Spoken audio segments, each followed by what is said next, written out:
ఏదైతే ప్రతిష్టాత్మకంగా తీసుకుందో జైల్ రోడ్లో నైట్ స్ట్రీట్ ఫుడ్ సంబంధించి పెద్ద స్కామ్ జరిగిందంటూ టీడీపీ నేతలు ఆరోపిస్తున్నారు.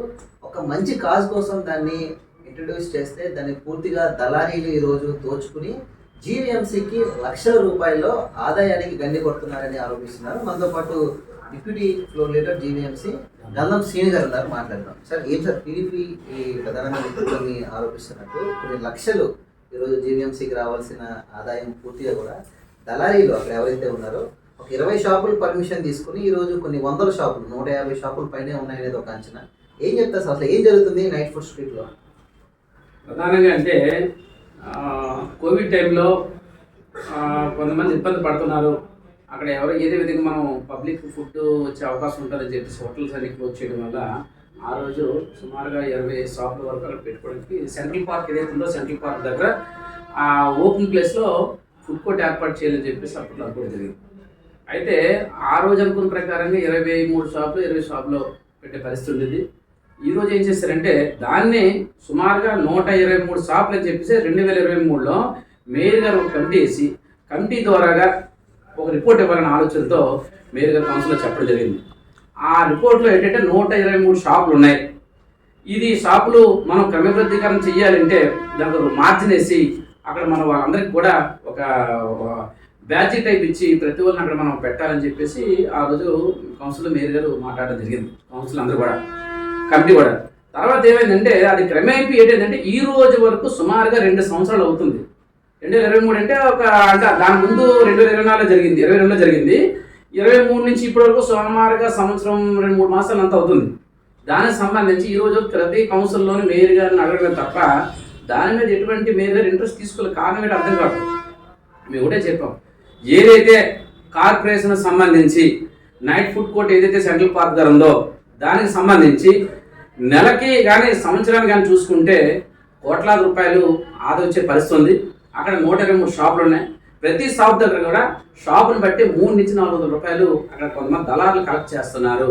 దీని మీద జీవీఎంసీ పాత్ర ఏమైనా ఉందా అని చెప్పేసి ఆ రోజు మేయర్ గారిని అధికారులు అడిగితే ఎవరు కూడా మాట్లాడే పరిస్థితి కనిపించలేదు. అంటే ఇది కొంతమంది దళారుల చేతిలో ఉంది. ఇది కంపల్సరిగా ఏదైతే ఏం జరుగుతున్నా మేయర్ గారికి తెలియకుండా జరిగే పరిస్థితి లేదని చెప్పేసి నేనైతే అనుకుంటున్నాను. మేయర్ గారికి తెలియకుండా జరిగే పని లేదు. మేము కౌన్సిల్లో అడిగినా వెంటనే తీర్మానం చేసి అధికారులకు ఆదేశాలు జారీ చేసి తక్షణమే క్లోజ్ చేయించాల్సిన బాధ్యత మేయర్ గారికి ఉంది.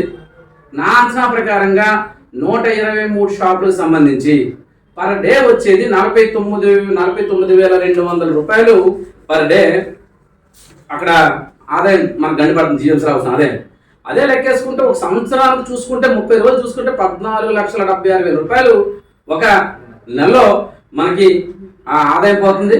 అదేవిధంగా మన సంవత్సరాన్ని చూసుకుంటే 1,77,12,000 రూపాయలు ఈరోజు జీవీఎంసీ ఆదాయం గండిపడుతుంది. దాంతోపాటు మనం జీవీఎంసీ ద్వారాగా అక్కడ 4 వర్కర్లు పెట్టి ప్రతిరోజు కూడా అక్కడ మనం క్లీన్ చేపిస్తున్నాం. అక్కడ ఏదైతే వ్యర్థాలు ఉన్నాయో వ్యర్థాలు అవన్నీ బయటకు వేయడానికి సుమారు రోజు 2 టన్నులు అక్కడ చెత్త వస్తుంది ప్రతి డే కూడా. అది నెలకి 60 టన్నులు చెత్త మనం బయటికి లిఫ్ట్ చేస్తున్నాం.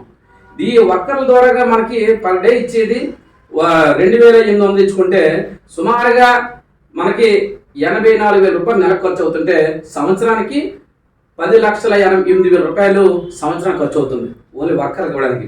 అదే ఒక క్లాప్ పేగులు 65,000 రూపాయలు మనం ప్రతి నెల ఇస్తున్నాం. దాన్ని లెక్కేసుకుంటే మనకు సుమారుగా 7,80,000 రూపాయలు మనం క్లాప్ పేగులకు ఇస్తున్నాం. దాంతోపాటు క్లాప్ పేగులు 2 లోడర్స్ వాళ్ళకి పర్ మంత్ 3,000 ఇస్తున్నాం. అది సంవత్సరానికి 3,60,000. ఇవన్నీ కలిపితే 21,40,000 రూపాయలు 48,000 రూపాయలు ప్రతి నెల కూడా అక్కడ మన ప్రతి సంవత్సరం కూడా జీవీఎంసీ ద్వారా ఇక్కడ ఖర్చు పెడుతున్నాం. బిల్లు 1,75,00,000 రూపాయలు ఆదాయం రాకపోగా తిరిగి 22 లక్షల రూపాయలు అంటే సుమారు 2 కోట్ల రూపాయలు ఇది ఈ భారంగా మారింది జీవీఎంసీకి. భారంగా మారింది.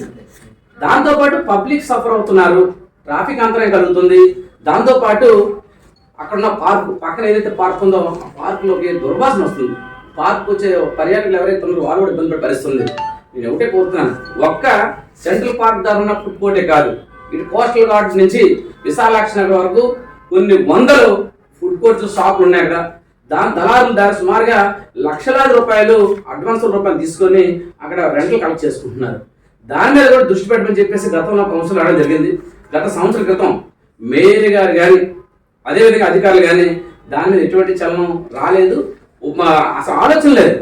నేను ఒకటే కోరుతున్నాను, మీకు చిత్తశుద్ధి ఉంటే ఈ రోజుగా మేయర్ గారు మీరు తప్పు చెయ్యలేదు అనుకుంటే తక్షణమే అధికారులకు ఆదేశాలు జారీ చేసి ఏదైతే నైట్ ఫుడ్ కోర్ట్ ఉందో దాన్ని తక్షణం తొలగించండి.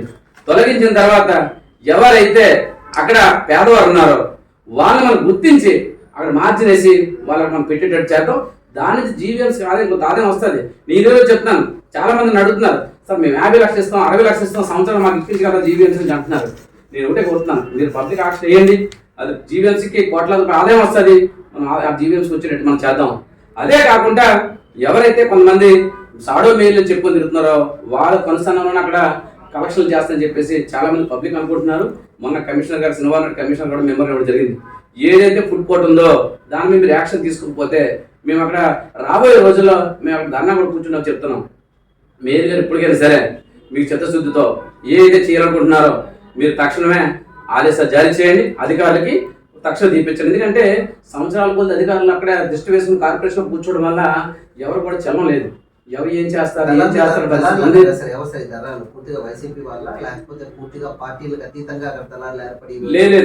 గత 3.5 సంవత్సరాల నుంచి వైసీపీ అధికారులు వైసీపీ ప్రభుత్వం కార్పొరేషన్లో కానీ స్టేట్ లెవెల్ ఉండే పరిస్థితి ఉంది. 6 నెలలు వచ్చి కోట ప్రభుత్వం వచ్చింది, అప్పటి నుంచి వాళ్ళే కలెక్ట్ చేసుకుంటున్నారు. ఇప్పుడు అడ్డుకులు వేయాలని చెప్పేసి మేమైతే ప్రయత్నం చేస్తున్నాం. దీని మీద విజిలెన్స్ ఎంక్వైరీ కూడా జరిపించమని చెప్పేసి గతంలో మేము తీసుకెళ్లి విజిలెన్స్ ఆఫీస్కి వెళ్ళడం జరిగింది. మళ్ళీ ఇంకో లెటర్ ఇస్తాం, ఇంతవరకు స్పందిస్తారు. అంతా పట్టించుకోకపోతే గవర్నమెంట్కి వెళ్ళి సీఎం గారు కూడా మా మెంబర్ నుంచి పరిస్థితుంది. కార్పొరేషన్ ఆదాయం బండి పడుతుంది.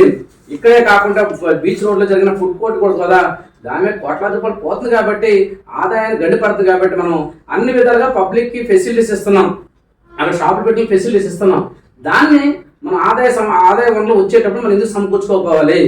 దీని మీద తక్షణమే ఒక నివేదిక ప్రభుత్వానికి పంపించాలని చెప్పి మేము అనుకుంటున్నాం. తక్షణం మేయర్ గారు ఇప్పటికైనా చిత్తశుద్ధితో షాపులు ఖాళీ చేయించండి, మార్జిన్ వేయించండి. ఇంకోటి నార్త్ ఇండియన్స్ అందరికి ఉన్నారు, అక్కడ షాపులు పెట్టిన నార్త్ ఇండియన్సే చాలా మంది లోపల పేదవాళ్ళు ఉన్నారు, ఉద్యోగాలు చాలా మంది బాధపడుతున్నారు. ఎక్కడి నుంచో వచ్చిన వాళ్ళు తీసుకొచ్చి ఇక్కడ పెట్టాల్సిన అవసరం ఏంటి? వీరు లోకల్ అయితే డబ్బులు ఎంత ఇచ్చామని బయట చెప్పేస్తారు.